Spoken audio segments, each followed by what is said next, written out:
Novo drama coreano no top 10 Netflix desde a sua estreia. A Killer Paradox traz Choi Woo-sik de Nosso Eterno Verão e Song So-koo de Meu Diário para a Liberdade no elenco principal. Uma história para os fãs de dramas de matança? Também. Mas como eu sempre digo, uma boa história de matança é aquela que usa a matança como ferramenta para contar uma história ainda maior. Alô pessoal, Astro com vocês! Meu nome é Manu Gerino e hoje a gente vai de lançamento Netflix, A Killer Paradox. Essa é a segunda versão de uma resenha que você nunca viu a primeira versão, então eu espero que você goste porque eu me dediquei bastante para trazer para você uma análise completa de A Killer Paradox e te mostrar que esse é um drama coreano inteligente, com grandes tapas na cara da sociedade e uma mensagem bastante assertiva. Se você tá chegando agora à Dramalândia, seja muito bem-vindo ao mundo dos dramas coreanos. Aqui no Coreanismo, euzinha, Manu Gerino, conto pra vocês quais são os melhores dramas coreanos, te digo onde você pode assisti-los, trago notícias fresquinhas, lançamentos do mês e, é claro, a gente também se vê ao vivo no quadro Roda de Dorama, as nossas lives semanais, nas quais a gente se reúne para falar dos episódios da semana dos dramas mais recentes do momento. Já garanta todos esses vídeos clicando no botão inscreva-se. E você que já é velho de guerra aqui no canal, confere aí se você também tá inscrito, porque 40% de vocês assiste os vídeos, a maioria dos vídeos, mas ainda não tá inscrito. E é por isso que você tá perdendo alguns vídeos no meio do caminho. Se inscreve aí pra não ficar de fora. Vamos falar então de A Killer Paradox. Um resumo básico, sem nenhum spoiler ainda, é dizer que A Killer Paradox conta a história de Ethan, um jovem que trabalha em uma loja de conveniência e nunca mostrou ter grandes ambições na vida. Quer dizer, na verdade, ele até fala do seu grande sonho, morar no Canadá. Ele tem um quadro muito bonito no seu quarto e sonha um dia ter aquela paisagem diante de si. Mas ele fala isso apenas com palavras, porque as atitudes de Ethan são atitudes de uma pessoa conformada, mediana, que não faz nada para mudar a sua realidade. E a realidade de Ethan nem é das piores. Ele mora em um quarto pequeno, male consegue pagar as suas contas com o dinheiro da loja de conveniência, que não é um bom emprego. Mas ele tem uma família estruturada, mãe e pai presentes, a irmã dele vai se casar em breve e todos se dão bem. Mas percebe como essas análises da vida de Ethan são análises externas, coisas que ele fala, comportamentos que ele tem, mas não quer dizer que a gente conheça os reais sentimentos do Ethan. E os sentimentos do Ethan são bem complicados. Ethan sente que é sempre subjugado pelas outras pessoas. E por ele também. Ele se sente inferior por conta do número de vezes que as pessoas realmente colocaram ele como uma pessoa inferior. O meio período na loja de conveniência, para a maioria das pessoas, é um trabalho temporário.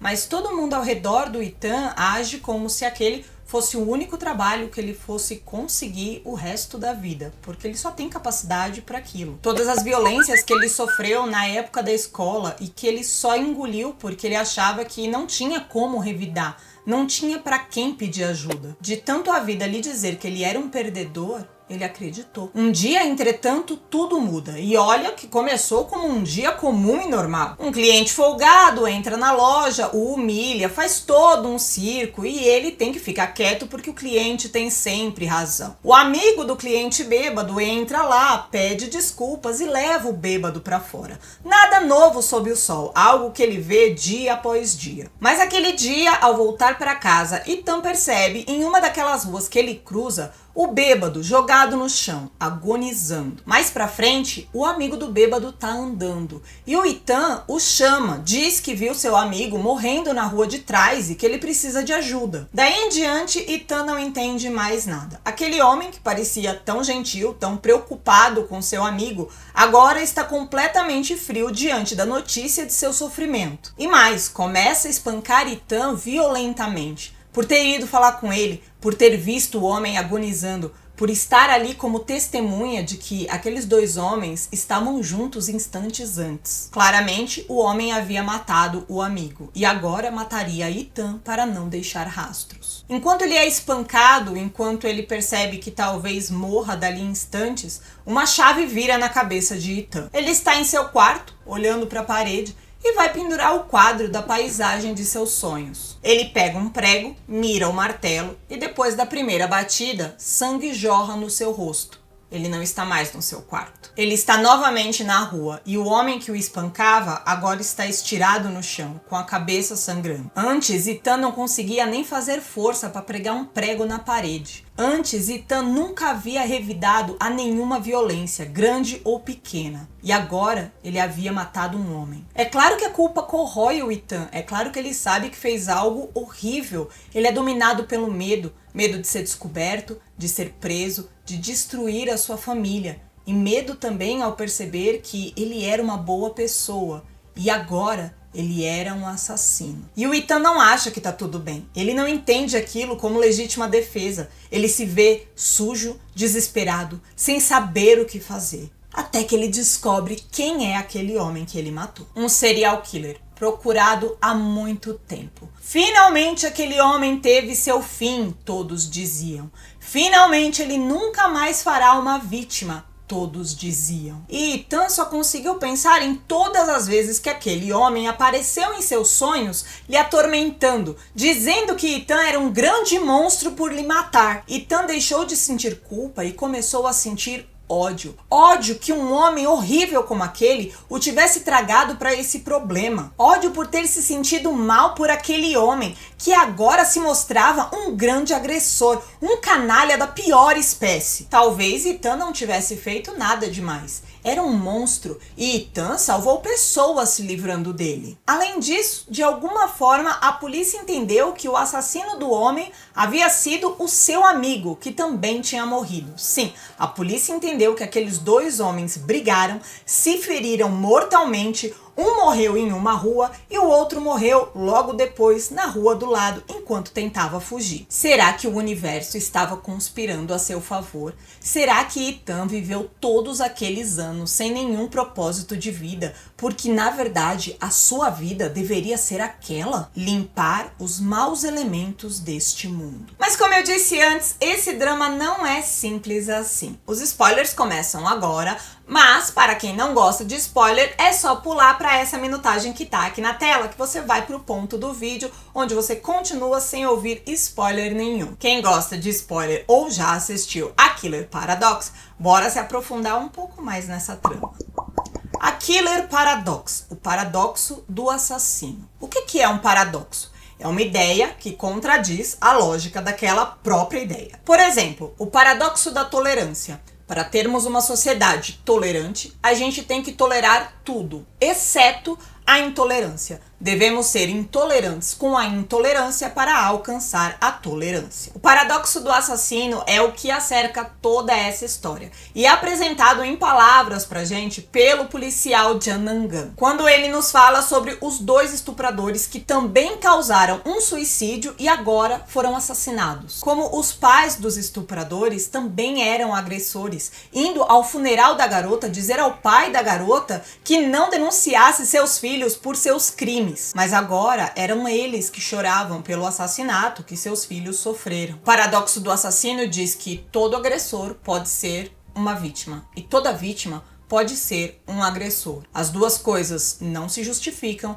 as duas coisas não se anulam. Se a gente tentar colocar numa frase parecida com o paradoxo da tolerância, a gente poderia dizer que o paradoxo do assassino diz que ninguém pode assassinar ninguém, nem mesmo assassinar um assassino. Porém, não é fácil seguir regras de paradoxos porque elas são contraditórias e elas não seguem a lógica óbvia, apesar delas serem extremamente lógicas, até mais lógicas do que a lógica óbvia. Também não é fácil a gente ver defeito nas pessoas que a gente ama.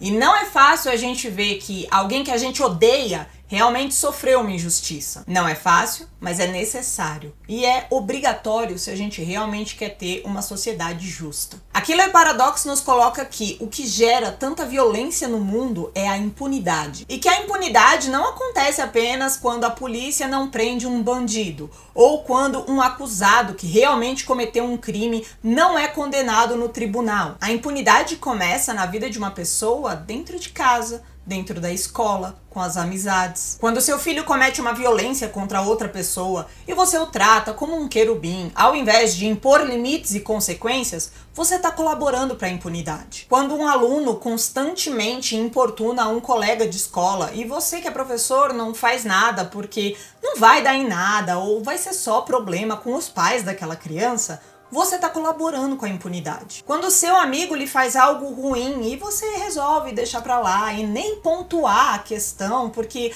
pra que a gente vai brigar? Você está colaborando para a impunidade. E é a impunidade reforçada mais e mais vezes que vai fazer com que esses agressores tenham mais e mais vítimas. Porém, um dia a vítima pode acabar revidando. Pode acabar dando uma martelada na parede. Ela engatilha, explode e agora ela é um agressor. E lá vamos nós pro paradoxo do assassino novamente. Um agressor não pode agredir mesmo que tenha sido agredido. Porque quando o agredido agride, ele vira o agressor. E quando alguém é agredido por aquele agredido que virou o agressor, aquele é o novo agredido. Sendo que antes aquela mesma pessoa podia ser o agressor. Escuta essa frase umas 15 vezes que vai fazer sentido. Por isso que é tão difícil pra gente não ver o lado do Ethan. Porque quando começa a história, a gente vê o Ethan no lado do agredido. E até um ponto da história, a gente vê o policial Jian Nangan como um guia, como aquele que a gente vai seguir o pensamento, porque ele parece ser um exemplo de equilíbrio. Ele sim pode nos manter centrados, lembrando sempre que Ethan era um agredido, mas se transformou em um agressor. Só que Nangan é só uma pessoa, como todos nós. E mais hora, menos hora, vai ficar difícil para ele também respeitar o paradoxo do assassino. Quando a história se torna pessoal, todo o discernimento que Nangan nos apresentou não se sustenta mais. No fim de tudo, descobrimos que Nangan buscava prender o ex-policial Song Chong porque Song Chong foi responsável pela do pai de Nangan. E nessa ânsia de prender o ex-policial, Nangan cometeu várias injustiças ao longo do caminho. E na verdade, Song Chong era um bom policial, que foi agredido pelo pai de Nangan, que na verdade não era um bom policial. Ele era traficante, ele causou a prisão de uma mulher injustamente, ele deixou ela apodrecer na cadeia e ele nunca confessou seu crime. Entretanto, Song Chong não podia ter saído matando um monte de gente só por conta disso, dizendo que fazia justiça com as próprias mãos. Ele não podia. Mas foi isso que aconteceu. E com o Prota, o mesmo aconteceu. Depois de ser muito agredido, ele revidou. Depois de revidar, viu que matou um agressor. E depois disso, continuou matando mais e mais pessoas. E, incrivelmente, todas elas eram agressores. E assim, ele continuou agredindo-as. Sempre há uma chance de pararmos esse ciclo de violência. Nessa história, a chance veio quando Nangan já estava cansado de todos aqueles sentimentos, de todos aqueles acontecimentos. Era muito para ele, tudo de uma vez. Ele fraquejou, deixou Ethan ir embora, mas ele foi com um aviso. Eu não consigo lhe prender hoje, mas eu vou lhe prender amanhã, ou depois de amanhã, ou a qualquer momento. E se não for eu, vai ser outra pessoa. Você não vai sair impune. Ethan foge, vai para as Filipinas e começa a viver uma vida difícil, com muito medo de ser preso um dia. E um dia, quando de fato ele é preso, como Nangan disse que aconteceria, nada aconteceu. Nangan não havia prestado queixas contra Ethan. Nangan havia deixado sua ficha limpa. E isso foi uma confirmação para ele. Uma confirmação de que ele não fez nada de errado, mas fez. Uma confirmação de que ele não era um agressor, mas era. Ethan viveu tantos anos sem um propósito de vida, porque aquele deveria ser o seu real propósito. Limpar os maus elementos do mundo. E Nangan só percebeu que cometeu uma impunidade quando já era tarde demais. Viu? Eu disse que uma boa história de matança é aquela que conta uma história ainda maior. E essa é uma boa história de matança. Deixa sua curtida se você tiver gostado dessa resenha. E se você quiser patrocinar o conteúdo aqui do canal, você pode se tornar um membro do canal e vir participar da programação exclusiva e pode também mandar a sua colaboração via Pix para esse e-mail que tá aqui na tela, manu@coreanismo.com.br. Assim você estará apoiando o meu trabalho aqui no YouTube e lá no Instagram também, trazendo para você o melhor do mundo dos doramas. Me segue lá no Instagram, @manugerino. Agora aqui do lado eu vou deixar para você mais uma resenha de uma boa história de matança. Resenha de Round 6. O pessoal sempre fala que ele é muito criativo, que ele ganhou vários prêmios, quebrou recordes, é muito famoso, mas também é uma ótima história de matança que questiona a estrutura da nossa sociedade. Será que a gente já vive no mundo de Round 6 e a gente ainda não percebeu? Clica lá que eu já tô te esperando no vídeo. Um beijo pra vocês e tchau!